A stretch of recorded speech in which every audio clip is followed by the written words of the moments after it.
Hey everybody, welcome to WP Roundtable episode 123. My name is Kyle Maurer, coming at you from Jackson, Michigan. Today I'm joined by Jennifer Bourn from Sacramento, California. Jennifer is a co-founder of Bourn Creative and a WordPress meetup and WordCamp organizer, and just a general awesome person. And I'm excited to chat with her. How you doing this evening, Jennifer? I'm doing great, thanks. I guess it's not quite evening yet for you. No, we just picked the kids up from school. It's afternoon for us. Oh boy, still got a lot of day left. I'm kind of wrapping mine up and getting kind of hungry for dinner after this. Anyway, I'm excited about our discussion. You've been a guest on my radar for a long time and been recommended by multiple former guests as someone to get on the show. So we should have a great discussion. First and foremost, let's cover our quick picks of the week. This is part of the show where we all just share something new and interesting that we found that we think other people might be interested in. So it could be a blog post, could be a new plugin that you read, or could be just the latest and greatest beer that you've come across. But my quick pick of the week is a really great post that I came across. Let me find it very quickly. It was written on the core blog, the WordPress core news. And it's just something that I love following. All of the Make WordPress core posts.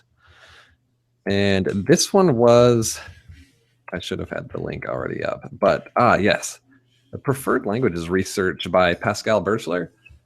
I just found it, I almost dismissed it after reading the title. I was like, oh, that's not really something I'm heavily involved in. But after I read the post, I found it fascinating. The extensive research that Pascal and other members of the core team are doing to determine the right course for WordPress when it comes to setting the preferred language for visitors to our WordPress site. Really great stuff.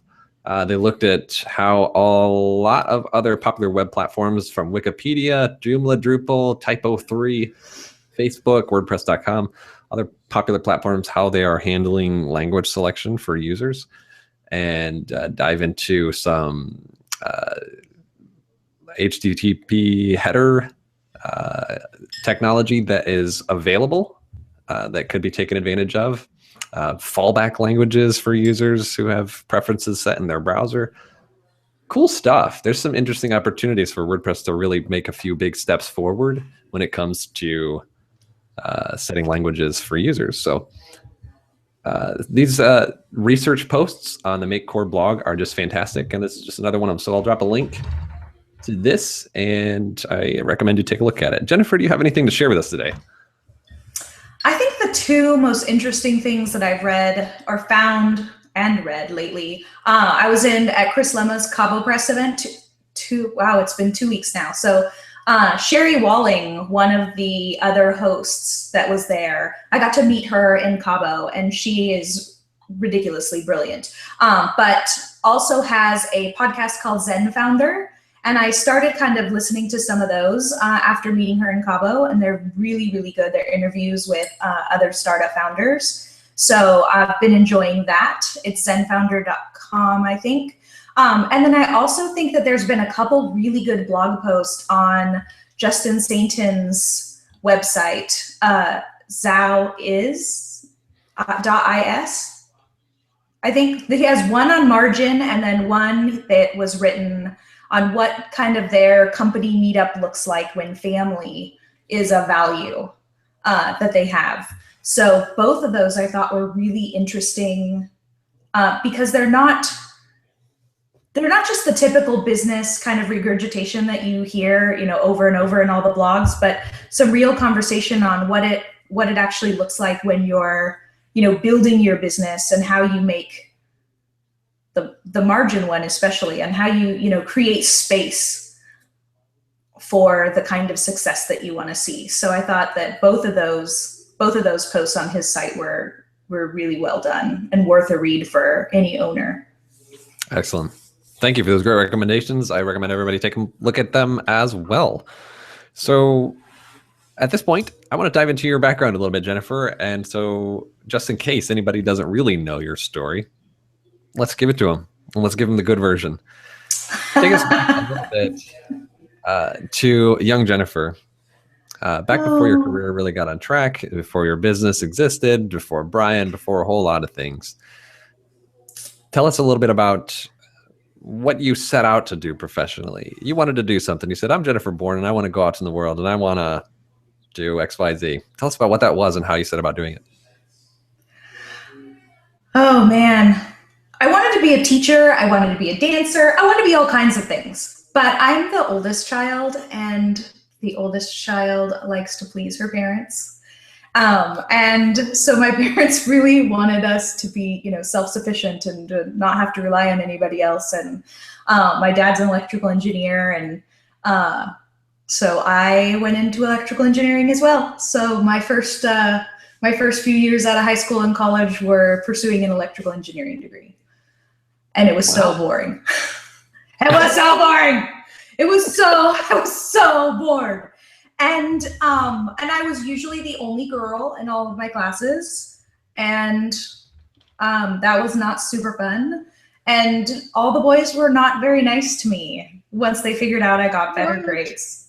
Once they figured out I got better grades, they were not very nice to me. So I wasn't loving it. I was super bored. I didn't enjoy doing my homework. It was not for me. And I was kind of struggling with what to do instead, or do I keep doing it? Is it going to get any better? And the woman that I was working for at the time, I was nannying, owned her own advertising agency and ran it out of her home. And so I was nannying her kids while she was running her business. And she said, you're pretty crafty and pretty creative and do a lot of kind of design stuff, not really knowing that's what it was. And she's like, maybe you should look into getting a degree in graphic design. I was like, I don't even know what that is, but I'll look it up. I'll check it out. And once I figured out what it was like, oh, this is all the things that I like rolled up into one. It's, it's creating things and using like the crafty side of my brain and the computer side of my brain and all of it together. And so I changed my major, switched colleges, and that was that. But yeah, it was, my parents were not too thrilled. I graduated and they're like, so we got a degree in gluing and pasting, because my whole senior show was like X-Acto knife projects. I can do anything with an X-Acto knife. Oh my goodness. But now that we're clearly doing well, they're very proud. I'm sure they are. And I'm sure they were. They've always been, but I think it was one of those things like, wait a second, you're going to do what? What? So they were relieved when I graduated and I got a job. So you did get a job shortly after graduation? I got a job before I graduated. The woman that I worked for, so when I changed my major, I actually started working for her business, doing design work for her business. So I worked for her through college, and I did 6 internships by the time I graduated. So we had an agreement that when I graduated, my job ended. I would no longer have a job with her to kind of force me to go out into the world and find my own way. And that was when did I graduate? 2002, and there were no jobs. So I got a job doing something horrible. It was kind of design. It was in publications, it was like newsletter layout, and they were so ugly.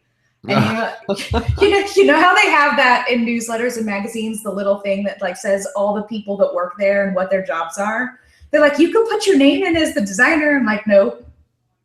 Oh no. I'm good. I deleted that part out. We don't need to tell anybody. We don't need my name on that ever. We all have awful. Those projects in our portfolio. But I'm like, I graduated. I have this degree. I worked my butt off. I was a little bitter at the time because I'm like, I worked my butt off to do this job that I don't like. But it lasted 2 years. And then one of our clients, someone I met through that company, I ended up going to work for them for a year. And that was at a PR agency. And that was awesome. But agency life, when I had a baby, I had a 2-year-old at the time, and I was commuting an hour in and an hour back every day. And Brian was seeing all the firsts without me. And then I found out I was pregnant with my second, with my son. And he's like, don't people that do what you do it at home? Can't you do that too? Shouldn't you do that too? Because it would be really awesome. And so Brian filed all my business paperwork, came up with my business name, and then I quit. Wow. I know. He doesn't mess around, man. He's like, I got this great idea. If we use our last name, we don't have to pay any money and it's free. How about Bourn Creative? It's like, all right, done. Wow. That is quite a plan. Always frugal. Yeah. Yeah, that's great. But practical. That's not a bad plan. Not a bad plan. No. So you've been going at the Bourn Creative thing for quite some time now. It was 11 years in July. That's quite a while. Yeah. For a digital agency. I know. Yeah. Pretty awesome. Tell us a little bit about what Bourn Creative looked like when you first started. When I first started, it was me all by myself. And I was working at my kitchen table. Actually, I was working all over the place. So Brian worked at the fire department at the time. So sometimes he was home and he took care of the kiddos while I was working. And when he wasn't, I did all of my work on this tiny little laptop. I don't even know how I did it now because I have these 2 monster monitors. I don't know how I did all that work. But I did it all on this laptop, and I would move. We had different toys in different parts of our house. And I would work for an hour on the floor in the living room while, you know, Carter slept and Natalie played with whatever toys were in there. And then when they got bored and started to get when they started to bug me, then we would switch. We got, okay, let's go into the kitchen and you can play Play-Doh. And I'd work at the kitchen table while they play Play-Doh. And when they were bored of that, I'd be like, why don't you take a shower and play with, you know, shaving cream and all that stuff. And I'd work on the bathroom floor while they played in the shower. And I'd sit outside. I'd sit outside in a folding chair and I'd work out front while the kids played in a wading pool until they got bored of that. And that's what my days looked like for years. I worked like 16 to 18-hour days, 7 days a week for probably the first 4 years I was in business. Given the fact that you were a nanny once yourself, did that thought ever cross your mind? Getting a nanny? No, Yeah. No. Nope. They've never gone to daycare. They've just always been home with us. That's remarkable. I think we have really high expectations for our kids. And it's like, these are the rules, fall in line or your life is not going to be super awesome. And luckily they've never known any different. So they fell in line young and it's worked to our advantage. But there were some tough days. So what are you going to do if one of them decides to go into days. graphic design? I'll hire them. They can do my job. I'm ready to be done. That's great. My son actually wants to learn how to code. I'm like, if you learn, I will give you a job and I will pay you so much money. Please do it. He's 10 now. Awesome. Well, he's got a bright future then. Super cool. But yeah, there were some tough years. I was doing, my background's in print, so I was doing a lot of print work for PR firms and political agencies, and I was doing some horrible websites. They were horrible. I had no business doing any of that. So I realized I had no business doing that, and so I partnered with I had a subcontractor do my development for a few years, which worked out great for a while. But then he had some personal kind of family stuff happen and got a little bit flaky. And it was the same time that Brian was kind of at the point where he was a little unfulfilled in his career choice and was kind of looking at doing something else. And I was like, oh, I need a developer. Maybe you should learn that. And he originally was like, well, maybe I'll contribute to kind of your agency through like the SEO kind of side of things. And he went to some Google training courses and things like that down in the Bay Area and came back and he's like, I feel slimy. I don't think I could do that. I don't think I could do that every day. I feel really slimy. And again, I was like, well, I do need a developer. He was like, well, that can't be that hard. And so he taught himself. It took 5 years. But to take over all the development completely and quit his job, his main job. But those were some tough years.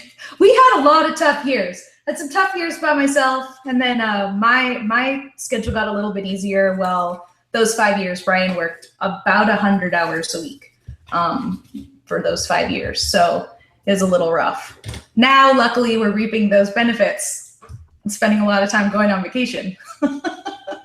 That's amazing. But we put in a lot of hard years before that. Oh my goodness. What an incredible story of the two of you just nudging each other at various stages in this direction.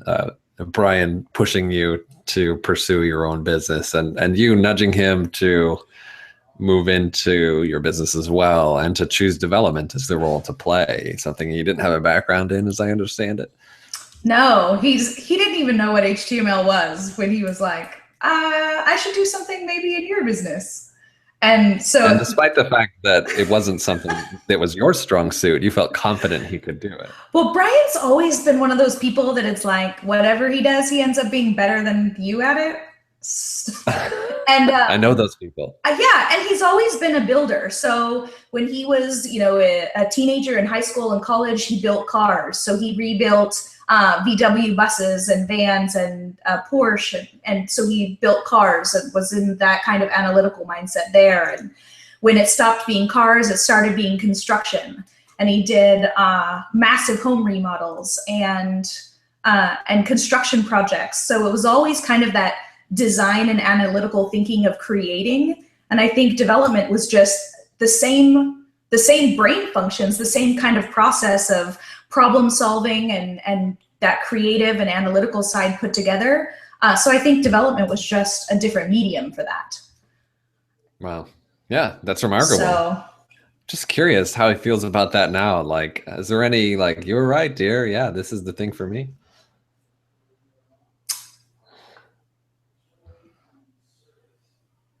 I think that if he could not ever write code again, he would probably not care.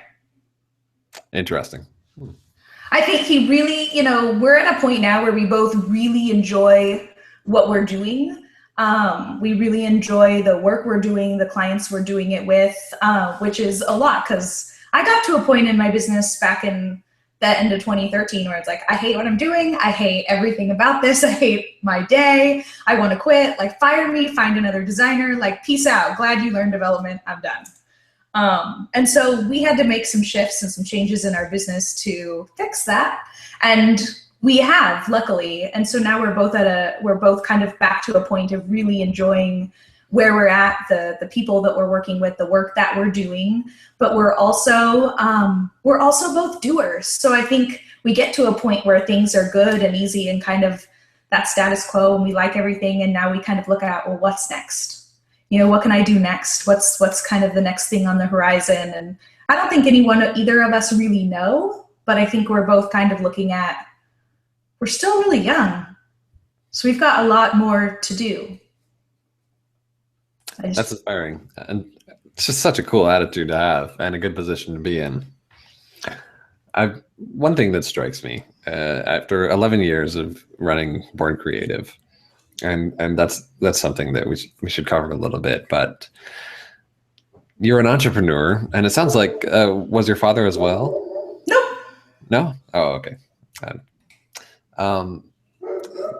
Have you ever had issues along the way with the problem that many of us encounter, this kind of shiny syndrome issue of along the way saying, oh, there's this other opportunity I could kind of pursue on the side. I could partner with so-and-so and make this special thing, or I could bundle this thing I made and make it into a product, or, I could run these things on the side. Have you ever had issues with kind of like side projects? We've run the same agency for 11 years so consistently, and just apparently worked so hard to just make it better.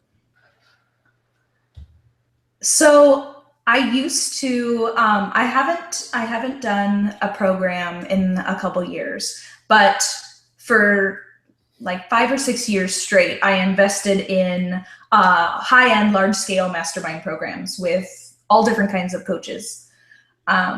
programs that ran from $3,500 to multiple tens of thousands of dollars. In those programs, when you're surrounded by other people who are constantly creating new things and launching new things and holding webinars and teleseminar series, and they're launching info products and they're doing all of these things, you constantly look at yourself and think, I'm not doing enough.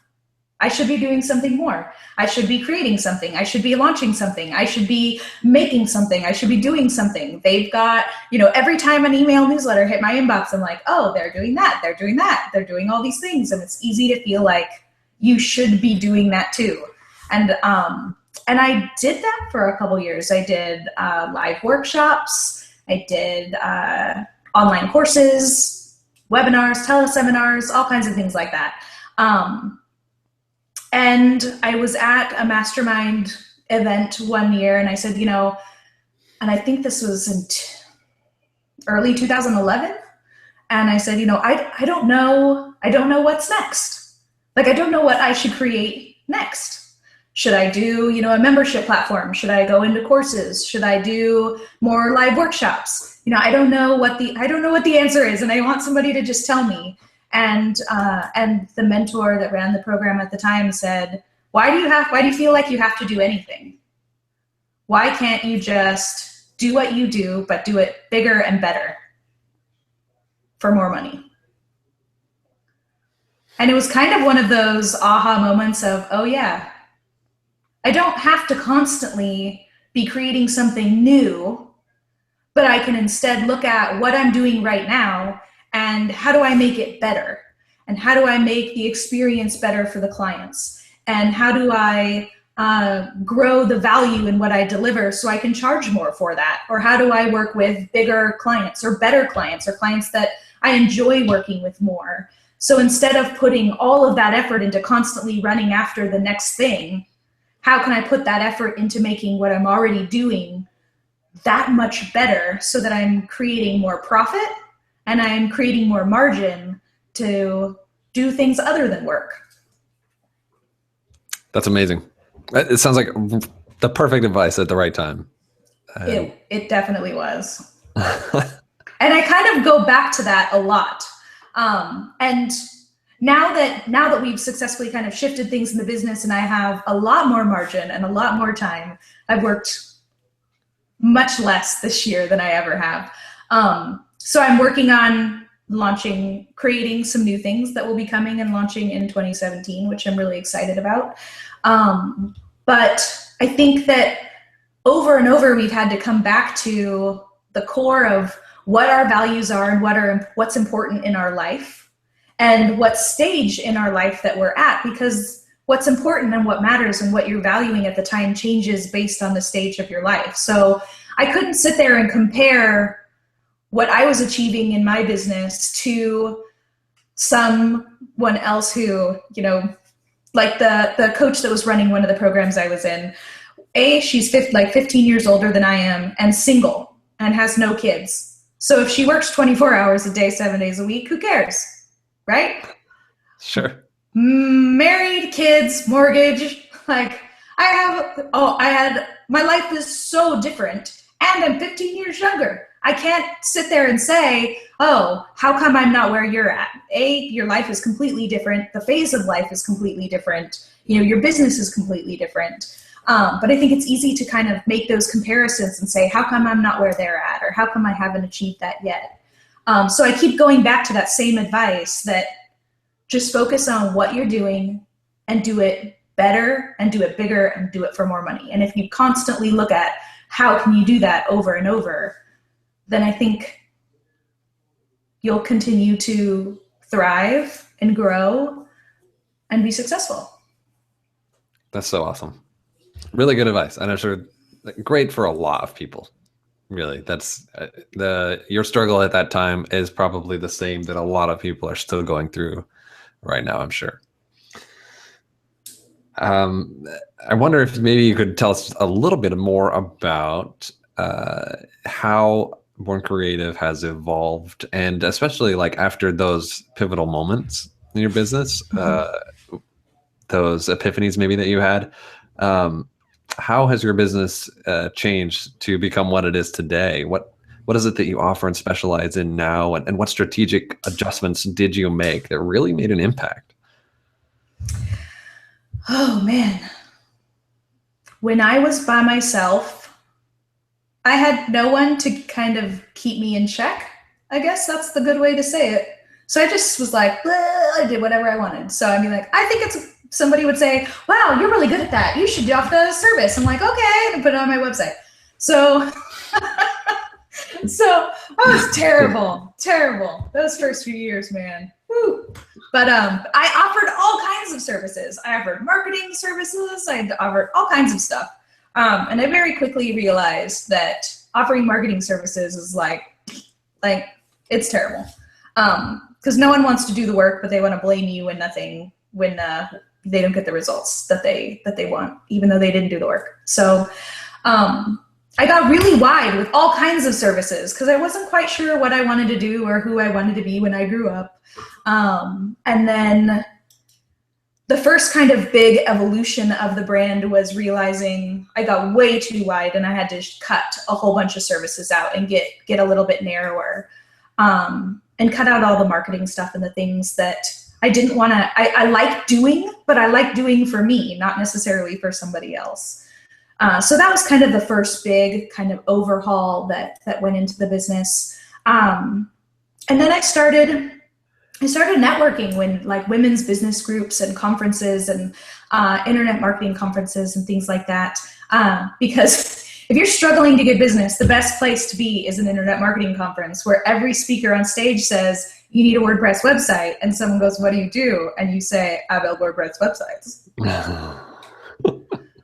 So for years, I never, like Brian would go to WordCamps, but I never went to WordCamps for years. I went to business conferences and internet marketing conferences. I went to those conferences, and most of the time I was often the only person in the room that built websites.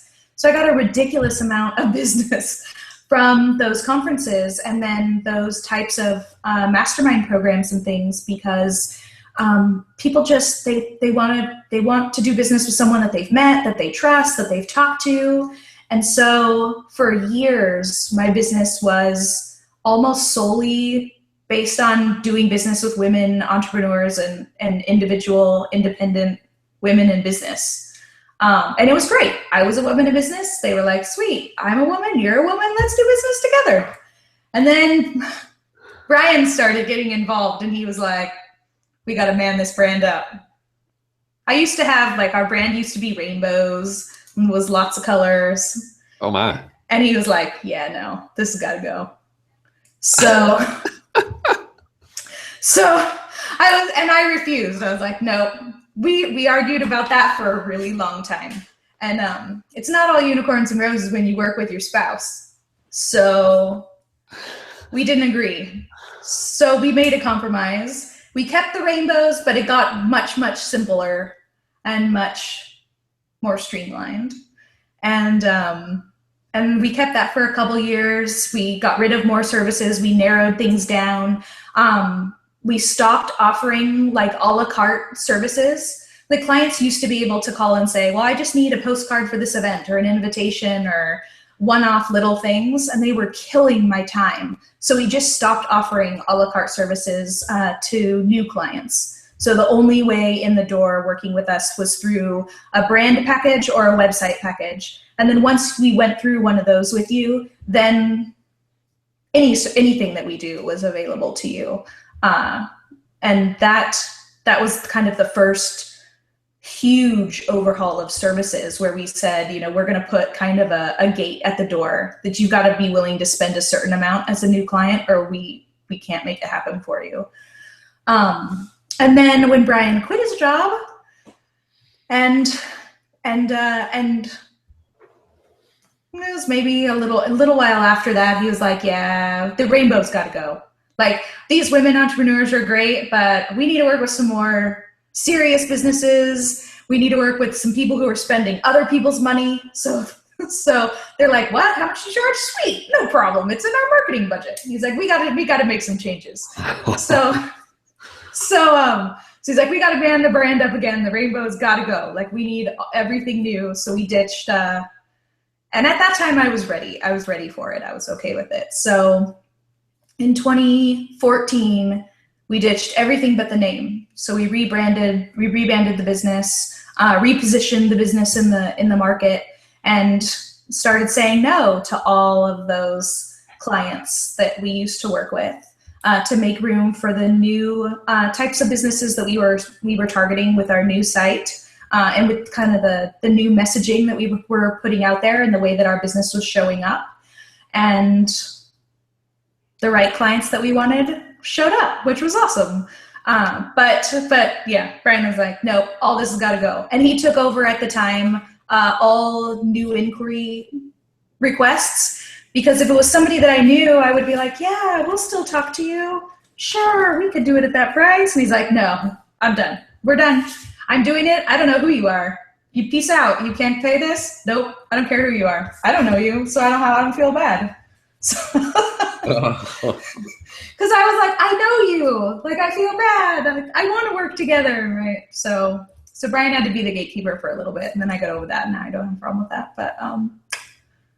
But yeah, man up. We had to man the brand up. Wow. But it's successfully done everything we wanted it to do. So it was all for the good of the business. It has to be for, in the beginning, it was just me. I could do whatever I wanted. It was like what I wanted was what it was. And I think over the years, we've worked so hard at really establishing a brand and kind of a reputation in the market and all of that it's transcended and kind of gone past just who I am and what I wanted to. I think I had to recognize that this is bigger than me now. It's not just me. And now sometimes what I want, I don't get, because I have to do what's best for the brand and for the agency and not what's best for Jen, which is not always easy. It strikes me when you talk about brand, and branding is a topic that you talk a lot about. Mm-hmm. You speak about frequently. I've seen you speak at conferences about branding very, very well, and it's one of your passion topics. Mm-hmm. I'd consider you an authority on the topic in our field.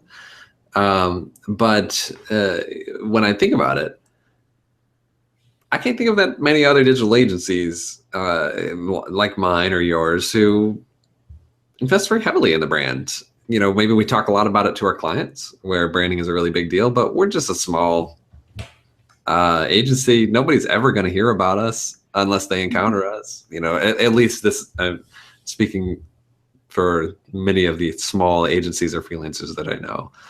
Mm-hmm. But you talk about Bourn Creative as a brand that you have really honed, or you have really invested in, you have made a name for yourself to some degree, much more than most of the rest of us.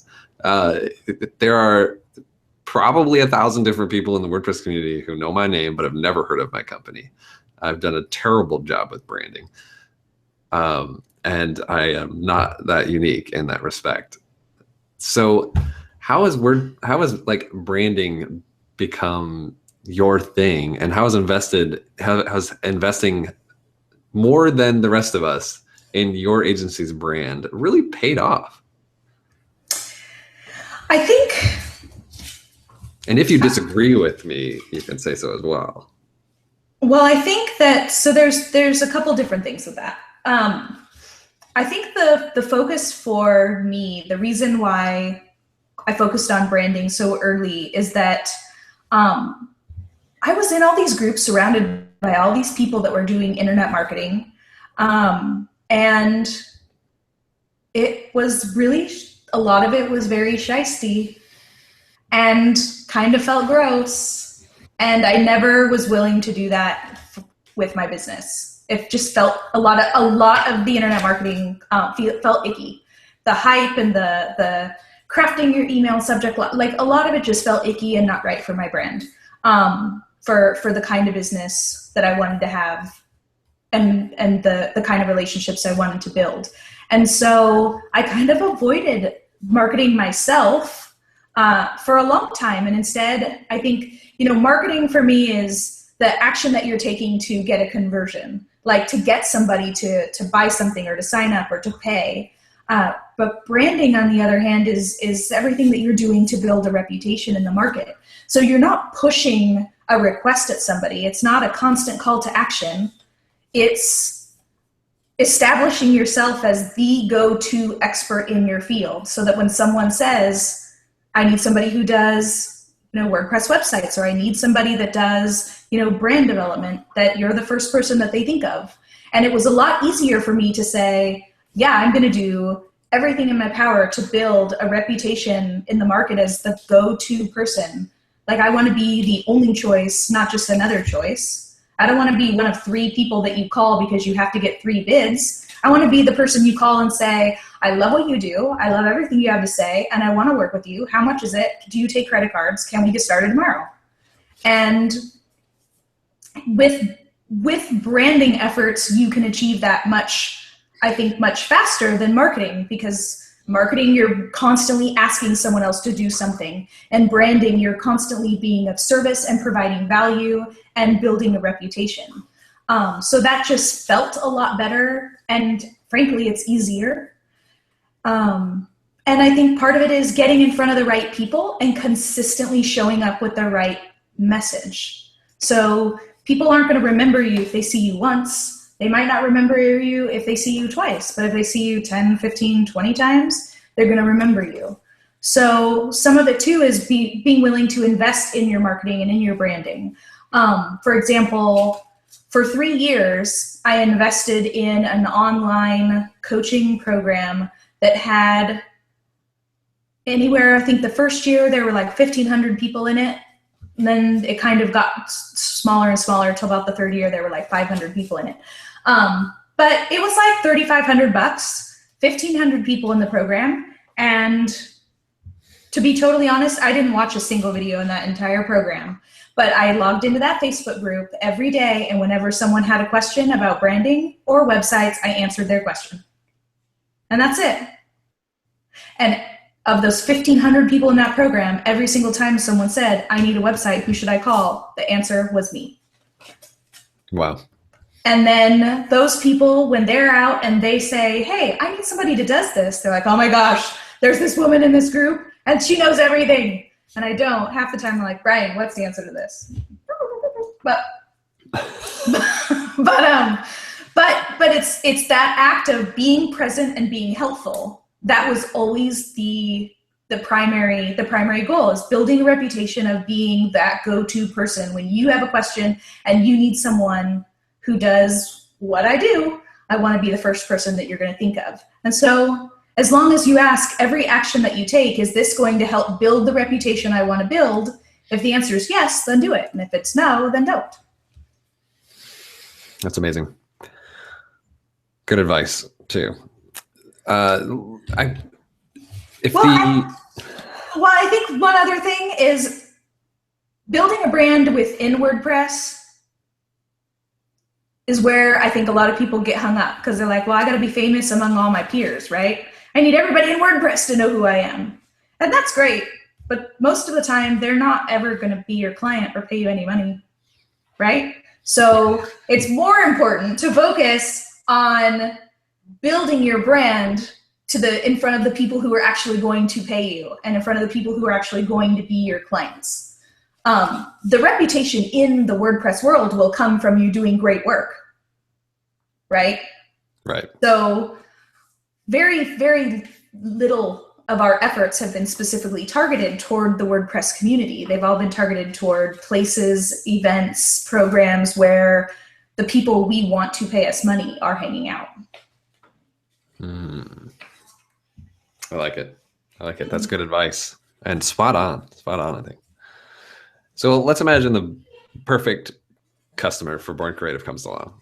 Can you walk us through the process from start to finish? They approach you, they inquire, they give you information about their project, and you walk them through start to finish. Walk us through the steps. How does it work?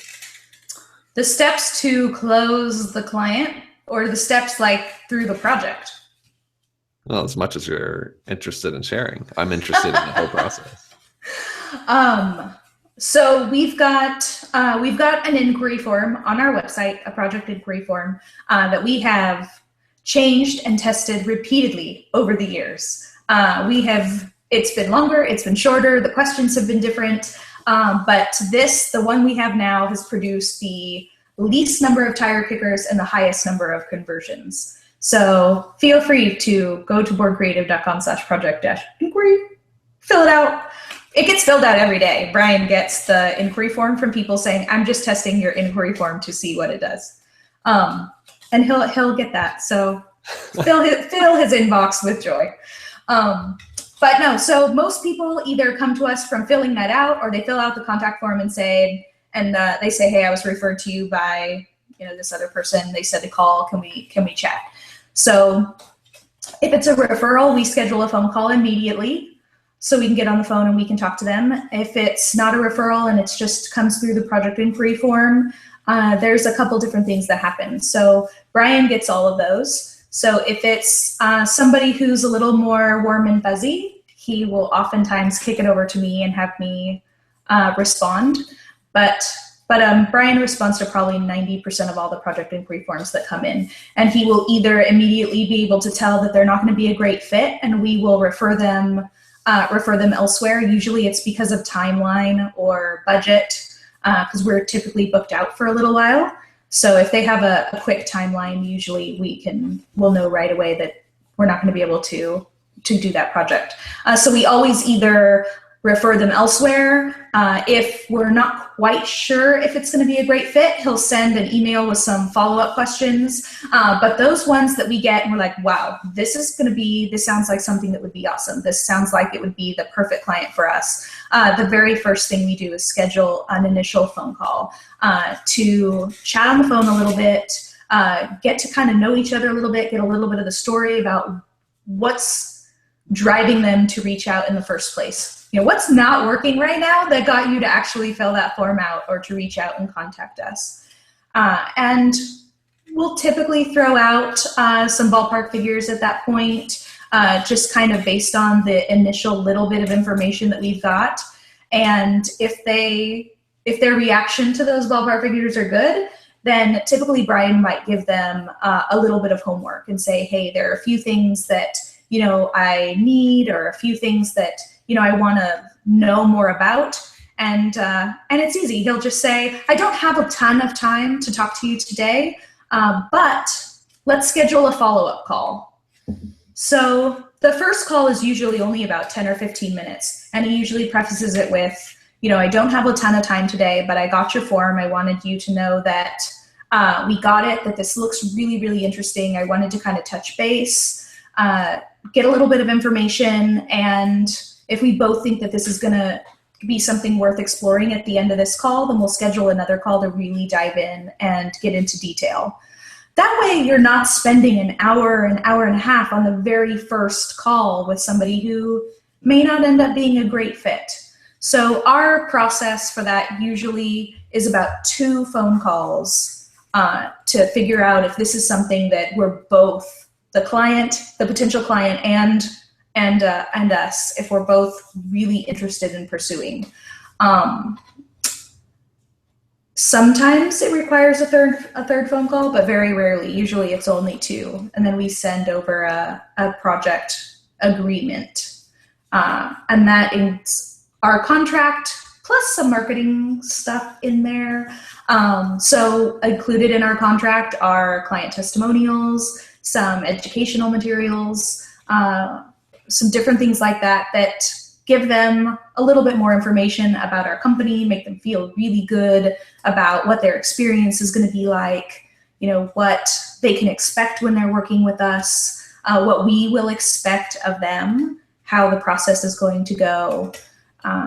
And we typically will schedule a phone call after we send that as well, so we can follow up, answer any questions, walk through it, because we found that there are clients that sign the contract and they don't even read it. So a lot of times we'll schedule a phone call to just kind of go over the contract that we sent, make sure that they don't have any questions, that something else didn't come up, anything like that. But typically 2, maybe 3 phone calls, the contract, a follow-up phone call, and then we're off to the races. That sounds like a great process, really.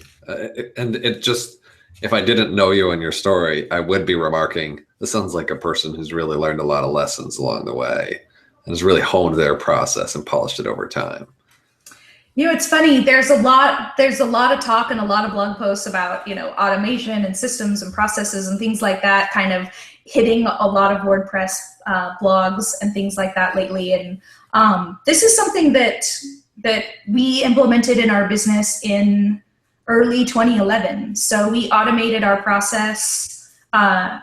We automated our web design process for working with clients in 2011. So it freed up a lot more of our time to focus on growing the business and doing some other things, and implemented those systems and processes, and we really tested it. So when we created the systems and the processes and all the content for that, I had 6 people that tested it for us. One that had absolutely no computer experience whatsoever, a nutritionist, a business coach, a teenager, a grandma, like just a wide range of people went through our process as if they were a client, and read through kind of all of the things that we had put together, and we got all of their questions and honed and refined based on their questions. So once we were sending it to clients, we could kind of anticipate whether you had no experience working with computers, this is your first website ever, to you are really savvy, you know, whatever it might be. We kind of use those 6 testers to anticipate that, and then continue to tweak it as we use those systems and processes with clients. Kind of every 6 months to a year, we go through the whole thing and revise it. So this has been something we've been doing for a long time, because with 2 people, you only have so much time. So if you don't get some systems and processes in place, if you don't automate some things, you know, if you don't really hone how you want things to function and what kind of experience you want clients to have, then so much of your time gets sucked into that just client management day-to-day minutia of chasing down somebody's email address that they use to sign up for their Gravatar, which is ridiculous and should happen without you having to do that. We had to do it. We had no choice. We had no choice. We were dying. We're like, we do not want to work, you know, 80 hours a week. I don't even want to work 40 hours a week. So, but when you have systems and processes and automation and things in place, it allows you to, you know, it's funny, when we implemented that, we were actually spending less time with our clients, and their feedback was, we feel more cared for. I'm like, well, that's nice. Yeah. And it's because they were getting served every day with emails and things we needed them to do, or resources or checklists or different things that they were getting from us. And it was happening automatically without us having to do it. So the time that we spent with our clients wasn't spent making sure that they use the right email to sign up for their Gravatar, or making sure that they have the right access level for their team member, or, you know, whatever, the lame stuff. Our time wasn't having to be spent doing any of that. Our time was able to be spent doing the stuff that really, really matters. You know, working on their strategy of how they were going to get people in the door at their site and move them from, I click through a link on social media, to signing up for their newsletter, or to buying their product, or to registering for a webinar, or whatever it might be. You know, we were able to spend more time working on that because we were spending less time on everything else. So it enabled us to do a better job at serving our clients, and spend less time doing it. Amazing. Another, totally kind of shifting a little bit, but one of my favorite topics, I've got to ask everybody who's run a digital agency, can you explain to us, or maybe, you know, tell the story of some nightmare projects from the past? Oh, geez. Those, whatever, the best examples I can think of the projects that at the time were anything but fun, that you thought would never end, that just were making your life miserable. But now you look back and hopefully laugh. We had a client that we started off thinking, this is this is going to be an amazing project, like fantastic client. All through the sales process, they were like just the dream. And then the contract got signed.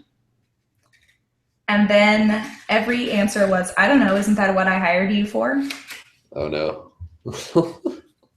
And then we went through the design process. They loved everything. They loved all the design mock-ups. They didn't have any revisions. I'm like, no, really, you've got to sit on this for a little bit, run it by a couple other people. You probably should have some changes. You probably should have some feedback. Like, do you have a business coach? Maybe they should look at this. And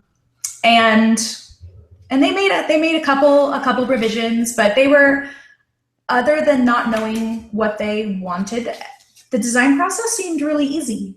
And then out of the blue, they were like, we hate everything. This has been a terrible process. We hate everything. We're not happy. And it went to shit so fast, I can't even tell you. And I still to this day have no clue what happened. They went from, oh my gosh, you're the best person we've ever worked with ever, to we hate you. You are the worst person we have ever met on the planet, literally overnight. Wow.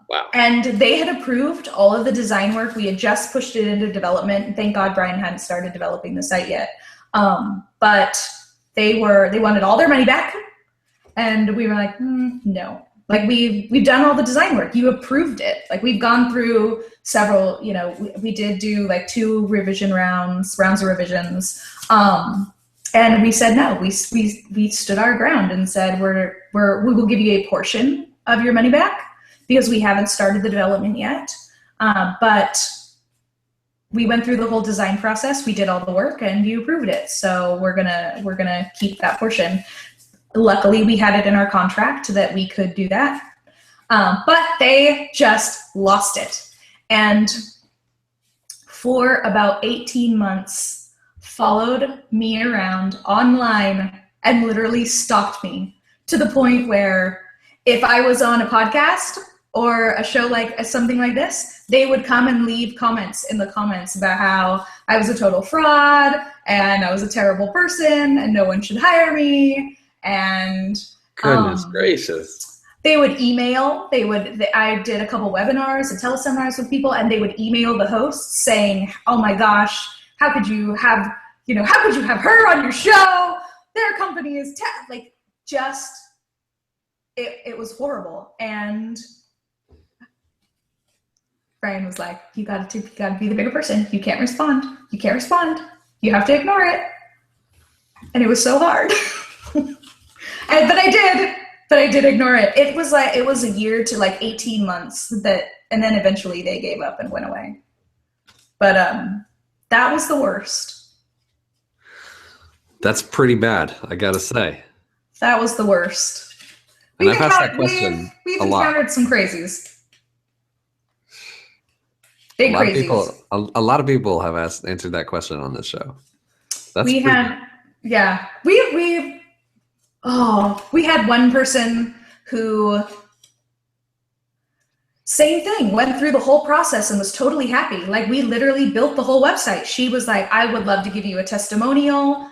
Everything was fantastic. And then out of the blue, we got a call from her boyfriend who wanted all their money back.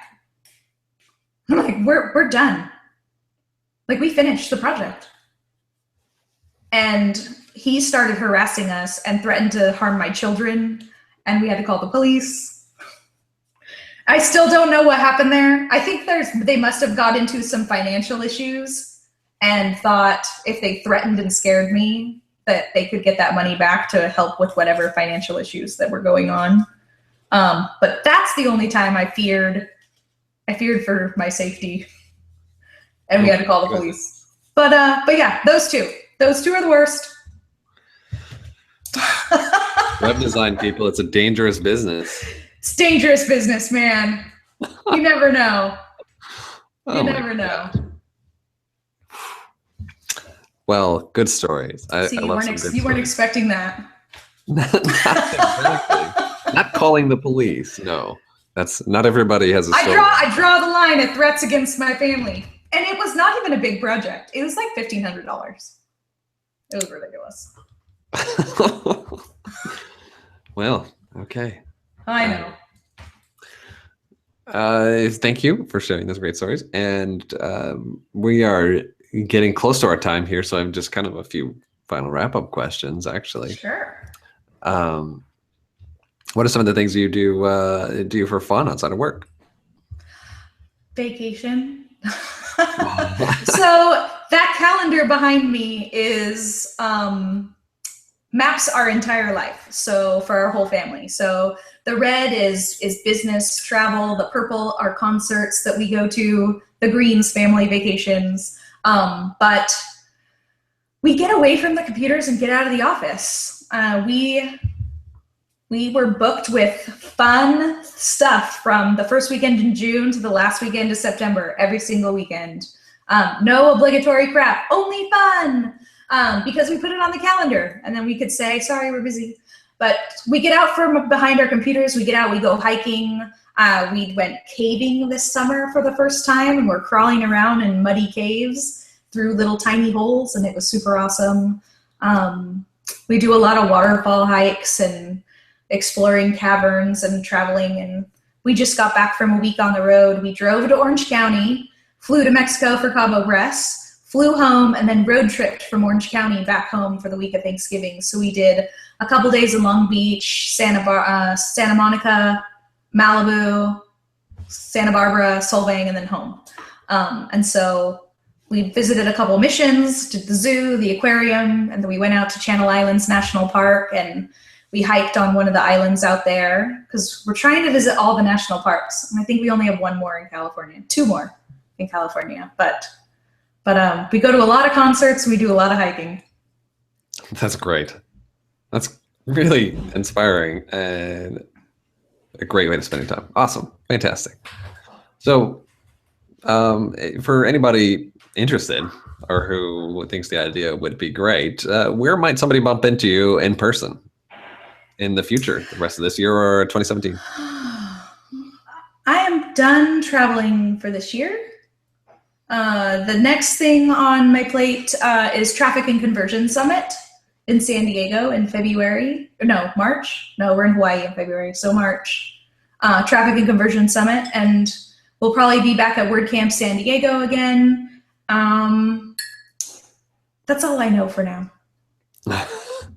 We're debating. We've been debating all day about Pressnomics because it's the first. It interferes with the first part of spring break for our kids, and we were planning on doing some adventuring out to, I think, Death Valley National Park and doing some road tripping around there.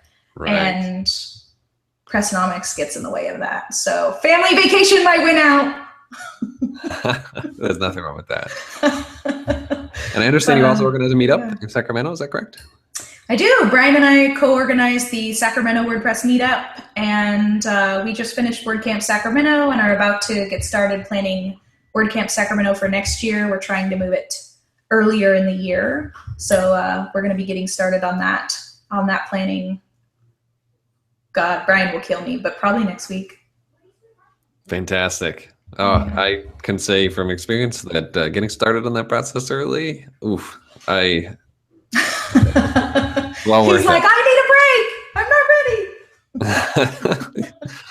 Yeah, well, you can take a break for a little while after you lock in some of the big things early in the year. That's true. That's true.